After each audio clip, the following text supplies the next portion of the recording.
ప్రతి దేవుని బిడ్డ ఈరోజు విశ్వాసంతో పలుకు, ఎస్, నేను విజయాన్ని పొందినవాడిను. I'm redeemed by the power of God. దేవుని శక్తి ద్వారా, ఆయన రక్తము ద్వారా విమోచింపబడ్డాను. నేను దేవునిలో నాకు విజయం ఉంది. ఆయనే నా ఆధారం.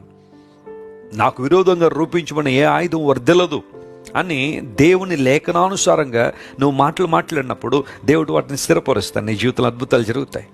లోకం ఎప్పుడు నేను కృంగదీయాలని చూస్తాడు. అపవాది ఎప్పుడు కూడా నీ సమస్యను మ్యాగ్నిఫై చేసి పెద్దదిగా చూపించి నేను కృంగదీయాలని ప్రయత్నం చేస్తాడు.